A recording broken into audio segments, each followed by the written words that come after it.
নমস্কাৰ মই বাবু মানে জয়ন্ত মাজুলী টিউব চেনেলটো মোৰে হয় আৰু মই আজি বিশেষ এটা কাৰণতে এই ভিডিঅটো বনালো যে সম্পূৰ্ণ বিজেপি চৰকাৰে যেনেদৰে CAB আইনখন আনিছিল তথা সেই কেবখন আনিছিল অসমলে তথা গোটেই ভাৰতবৰ্ষতে সেই কেবখনৰ প্ৰভাৱ পৰিছে বাৰু সেই কেবখন প্ৰধানকৈ আনিছিল অসমৰ কাৰণে আৰু সেই কেবখনৰ মূল মন্ত্ৰ আছিল যে যিবিলাক হিন্দু বাংলাদেশী 2014 চনৰ আগত অসমত আহিছিল সেই সকলোকে এজনকো নথৈ সকলোকে নাগৰিকত্ব প্ৰদান কৰিব আৰু সকলোকে সম অধিকাৰ দিব মানে সকলো ভাৰতীয় বনি যাব সকলো অসমত থকা সকলো অসমীয়া বনিব সিহঁতসকলে নিজৰ ভাষা অসমীয়া হওক বা বাংলাই হওক যিয়ে নহওক মুঠতে বনিব অসমীয়া তথা সম মৰ্যাদা পাব অসমীয়া তথা সমাজত সম মৰ্যাদা পাব আৰু যিজন আমাৰ মন্ত্ৰী হিমন্ত বিশ্ব শৰ্মাই এই কেবখনৰ বিষয়ে বেছিকৈ আগবাঢ়িছিল আৰু কেবখন আমাৰ অসমত দিছিল সেই হিমন্ত বিশ্ব শৰ্মাই এদিন কি কৈছিল যে আমি 71 চনৰ আগত যিবিলাক বাংলাদেশী আহিছিল সিহঁতক আমি যেনে তেনে আকোৱালি ললো আৰু ল'ব নোৱাৰো কিন্তু আজি কি কৰিছে 14 চনলৈকে কেনেকৈ দিব পাৰিলে তাৰিখ আৰু সেই ভিডিঅ' ফুটেজটো চাওকচোন আপোনালোকে যে কি কৈছিল হিমন্ত বিশ্ব শৰ্মা ডাঙৰীয়া কৈছো যে আমাৰ ৰাখিব পৰা শক্তি নাই আমি 51 চনৰ পৰা 71 লৈকে যিমান ৰাখিলো অসমে যিমান মানৱীয়তা কৰিব লাগে আমি কৰিলো এতিয়া আৰু আমাৰ শক্তি নাই সামৰ্থ্য নাই থাকিলে আমি বাকিখিনিকো ৰাখিলোহেঁতেন যেতিয়া আমাৰ আৰু সামৰ্থ্য নাই গতিকে আমি কৈছো যে 71ৰ আগৰখিনিক আমি ৰাখিলো ইমানখিনি আমি পাৰো যিমানটো ভৰ তুলিব পাৰো সিমানেই তুলিম বাকিখিনি আমি নোৱাৰো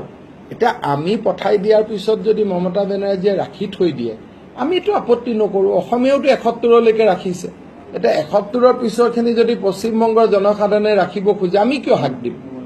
খালি তাৰ পৰা যাতে আকৌ অসমলৈকে নাহে সেইটোৱে মূল কথা যে তাতে দুদিন ৰাখিলে 3 দিনৰ দিনা আকৌ আমালৈকে পঠাই দিলে সেইটো খালি নহব এতিয়া আপোনালোকে সেই ভিডিঅ' ফুটেজটো চালে আৰু চাই আপোনালোকে এতিয়া কওক যে হিমন্ত বিশ্ব শৰ্মা এজন জ্ঞানী নে জ্ঞানী মূৰ্খম আমি যেনেকৈ কওঁ জধা মূৰ্খম যিজন নেকি জ্ঞান থাকিও অজ্ঞানীৰ সাথ লয় সেইজনকে আমি জধা মূৰ্খ বুলি কওঁ যিজনে নেকি মূৰ্খামিটো নিজে জানি শুনি কৰে আৰু তেওঁ যদি সঠিকভাৱে আমাক এটা সময় যেনেদৰে কৈছিল ভিডিঅ' ফুটেজটো যে 1971 চনৰ আগত যিসকল বাংলাদেশী আমাৰ অসমত আহিছিল সেইসকলক আমি আকোৱালি ল'লো আৰু 1971 চনৰ পাছত যিবিলাক আহিছে আমি সেইবিলাকক ক'ত ৰাখিম আৰু আমি কেতিয়ানো আকোৱালি ল'ব নোৱাৰো আৰু তেনেদৰে কোৱা হিমন্ত বিশ্ব শৰ্মা ডাঙৰীয়াই কেনেকৈ ক'ব পাৰিলে বা কৰিব পাৰিলে যে 2014 চনৰ আগত যিবিলাক আহিলে বাংলাদেশী সেই সকলকো আমি নাগৰিকত্ব প্ৰদান কৰিম তাকে আপোনালোকে এটা কথা ভাবি চাওক যে মানুহে ক'লে সমাজে ক'লে বা মই বা আপুনিও ক'লে চৰকাৰে কি কয় যে সিহঁতি বিৰোধিতা কৰিছে বা বেয়া পায় কিন্তু এটা কথা শুনক আজি হিমন্ত বিশ্ব শৰ্মা এটা দিনত কি আছিলে কংগ্ৰেছ দলৰ আছিলে সেই কংগ্ৰেছ দলৰ পৰা ৰাজনৈতিক দলৰ পৰা আহি পেলাই বিজেপিত সোমাল তেওঁ কংগ্ৰেছত এটা দিনত যেতিয়া কংগ্ৰেছত আছিলে তেওঁ তেতিয়া এটা বেলেগ কথা কৈছিল আৰু এতিয়া এটা বেলেগ কথা কৈছিল তাকে আমি তাৰ পৰা কি বুজিব পাৰোঁ দল যিমানে চেঞ্জ কৰিব সিমানে তেওঁ বেলেগ ধৰণৰ বেলেগ কথা ক'ব সেই দিনত দিছিলে কথা বেলেগ আৰু এতিয়া দিছে কথা বেলেগ সেই দিনত কৰিছিলে কাম বেলেগ আৰু এতিয়া কৰিছে কাম বেলেগ আমি নকওঁ কাম বেলেগ কৰক যিয়ে কৰে কৰক কিন্তু ৰাজ্যৰ কুশলাৰ্থে কৰিব লাগে আমি সেইটোৱে জানো কাৰণ আমি মন্ত্ৰীক যেনেকৈ উঠাইছিলোঁ বনাবও পাৰোঁ বা বনাইছিলোঁ তেনেদৰে আমি ভাঙিবও পাৰিম আৰু আগতো ভাঙি আহিছে যেনেকৈ কংগ্ৰেছৰ দিনত কংগ্ৰেছে বহুতো বেয়া কাম কৰিছে বুলি আমি ভাবিছিলোঁ বা দেখিছিলোঁ কিছু সেইকাৰণে আমি কংগ্ৰেছক ভাঙি বিজেপিক উঠাইছিলোঁ কাৰণটো কি আমাক কিছু কামত সহায় কৰিব আৰু আমাক উন্নত খাপলৈ নিব আমাক চাব আমাৰ লগত সম্পূৰ্ণৰূপে থাকিব আমাৰ লগত সম্পূৰ্ণৰূপে তেওঁলোকে থাকি কাম কৰিব আৰু আমাৰ উন্নতিৰ কাৰণে তেওঁলোকে ভাবিব কিন্তু আজি কি হৈছে আজি তেওঁলোকে নিস্বাৰ্থত কাম কৰিছে আজি বাংলাদেশী যে আনিছে বা আহিছে যিবিলাক আছে তেওঁলোক এনেকৈ কাম বন কৰি আছে হয় কিন্তু তেওঁলোকক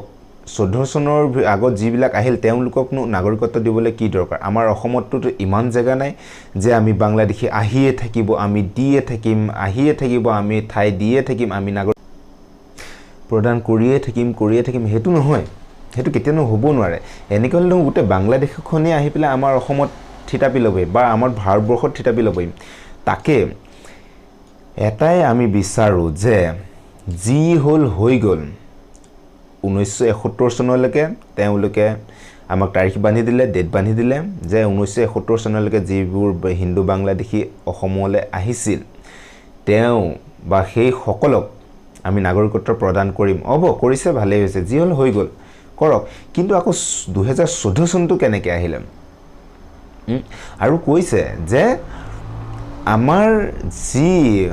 মাতৃভাষা অসমীয়া আমাৰ কলা কৃষ্টি যিবিলাক আছে যেনেকৈ মাজুলীৰ সত্ৰীয়া সংস্কৃতিৰ যিবিলাক সংস্কৃতি আমাৰ আছে সেই সকলত কেতিয়ানো দাগ নপৰে কেতিয়ানো সেইবিলাক ভাগি চুৰমাৰ নহয় তেওঁলোকে কৈছে কিন্তু এটা কথা আমি সম্পূৰ্ণকৈ জানো যে এই কলা সংস্কৃতি যি মাজুলীৰ কলা সংস্কৃতি সত্ৰীয়া সংস্কৃতিবোৰ আছে সেইবোৰ থাকিব কিন্তু নিৰ্দিষ্ট এটা সময়লৈকে কাৰণ আমি এটাই ক'ব পাৰোঁ যে আমাৰ ভাৰতৰ যিবোৰ মানুহ আছে সেই মানুহবিলাক এজনী গাইৰ লগত আপোনালোকে তুলনা কৰি চাব বেয়া নাপাব এজনী গাইৰ লগত তুলনা কৰি চাওক সেই গাইজনী হ'ল বছৰেকীয়া মানে বছৰেকত এটা পোৱালি পাৰে কিন্তু বাংলাদেশীকো গাইৰ লগত তুলনা কৰি আপোনালোকে এটা কথা ভাবি চাওক বাংলাদেশীবোৰ গাইৰ লগত তুলনা কৰি ভাবি চালে পাব আপোনালোকে যে ছমহীয়া মানে কি সিহঁতি ছমাহতে এটা পোৱালি দিব তাৰ পৰা আপোনালোকে কি গম পাইছে যে আমাৰ পপুলেশ্যনটো বছৰেকত এজনী মাতৃয়ে মাত্ৰ এটা সন্তান দিয়ে আৰু সিহঁতি কেইটা দিয়ে দুটা ছমাহৰ মূৰে এটা সিহঁতি দিয়ে কেইটা দুটা আৰু তেনেকৈ হ'লে সিহঁতৰ পপুলেশ্যন কিমান হ'ব আমাৰ যদি এতিয়া 100 কোটি আছে বা 1 কোটি আছে সিহঁতৰ কিমান হ'ব 2 কোটি হ'ব আমি এবছৰত পাম 1 কোটি আমাৰ জন্ম হ'ব বা 1 কোটি আমাৰ পপুলেশ্যন হ'ব আৰু সিহঁতৰ কিমান হ'ব 2 কোটি তাকে এটা দিনত কি হ'ব হেতু ভাবিছক এটা দিনত কি হ'বগে আমাৰ 10 কোটি হ'লে সিহঁতৰ 20 কোটি হ'ব লাহে লাহে গৈ পেলাই অসমীয়া ভাষা এইটো হ'ব অসমীয়া ভাষা গ'ল তাৰপিছত তুমি কেমন আছো ভালো না খাওয়া দাওয়া হলো না সেইবিলাক আহিব আমি যদি কওঁ যে আপোনাৰ খবৰ কেনেকুৱা এটা বৰ্তমান কৈছে তেতিয়া আমি কি ক'ব লাগিব আপোনাৰ খবৰ কেমন আছে ভালো না তেনেধৰণে আৰু তেতিয়া কি হ'ব অসমীয়া ভাষাৰ পতন হ'ব আৰু সেইটো আমি কেতিয়ানো হ'ব আৰু নিদুং বুলি যেতিয়া আমি ঠান পাতি ল'লো আৰু আমি কেতিয়ানো নিদুং কাৰণ কি এই এতিয়ানে যদি আমি মাত নেমাতো তেতিয়া পিছত আমি একো কৰিব নোৱাৰিম আমাৰ অসমখন তথা অসমীয়া ভাষা কলা সংস্কৃতি সকলোবোৰ ভাগি চুৰমাৰ হ'ব আৰু এনেকুৱাত পৰিব আমি তেতিয়া হিজিৰা লেখিয়া হ'ম এনেকৈ থাকিব লাগিব যদি সেই সময়ৰ যিবিলাক অসুবিধাৰ আমি সন্মুখীত হ'ম সেইবিলাক যদি এতিয়ানে আমি ঠিক নকৰোঁ তেতিয়া আগলৈ মানে ভৱিষ্যতে আমি কেতিয়ানো সেইবিলাক ঠিক কৰিব নোৱাৰোঁ তাকে ৰাইজে মোৰ এটাই অনুৰোধ যেনেদৰে এতিয়া কেবৰ বিৰুদ্ধে আপোনালোকে আগবাঢ়ি আহিছে প্ৰতিবাদ জনাই আহিছে প্ৰতিবাদ কৰি আহিছে আন্দোলন কৰিছে ময়ো কৰিছোঁ মই অকলে কৰিছোঁ বুলি কোৱা নাই আপোনালোকে কৰিছে তেনেধৰণে আহক আগবাঢ়ি আহক কাৰণ আজি কেবৰ পৰা গৈ কা হ'লগে কালিলৈ বা কি হয় জুবিন দাই এনেই কোৱা নাই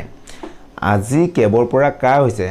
এতিয়া কেলালে পৰিব তাৰ পাছত আকৌ কিহলে পৰিব সেইটো পাত্তা নাই ৰাজ্য সংঘত বা ৰাজ্যসভাত সেইটো মনোনীত হ'ল কিন্তু এতিয়া আমি যিবিলাক নেকি আমি সুপ্ৰিম কোৰ্টত হেৰি কৰাইছে হাই কোৰ্টত আপিল কৰাইছে তাৰ কি ৰিজাল্ট হয় আমি চাওঁ কিন্তু আমি যদি এতিয়া আন্দোলন বন্ধ কৰি দিওঁ কিন্তু সেইফালেও মুদা মৰিব একো কামত আমি আগবাঢ়িব নোৱাৰিম সুপ্ৰিম কোৰ্টে কি ৰায় দিব তাৰ কোনো সিদ্ধান্ত নাইকিয়া কাৰণ আমি অনুভৱো কৰিব নোৱাৰো সুপ্ৰিম কোৰ্টে কি কৰিব হাই কোৰ্টে কি কৰিব এটো আমি কোনো অনুমানো কৰিব নোৱাৰো তাকে আমি এই আন্দোলন কৰি থাকিম আৰু কৰিও আছিলো তাকে আপোনালোকে কেতিয়ানো হাৰ নামানি আগবাঢ়ি আহক অসমখন ভাগিবলৈ নিদিব আৰু অসমখন ৰখাতলৈ যাবলৈ নিদিব তাকে কৈ মোৰ এই ভিডিঅটো সামৰণি মাৰো জয় আই অসম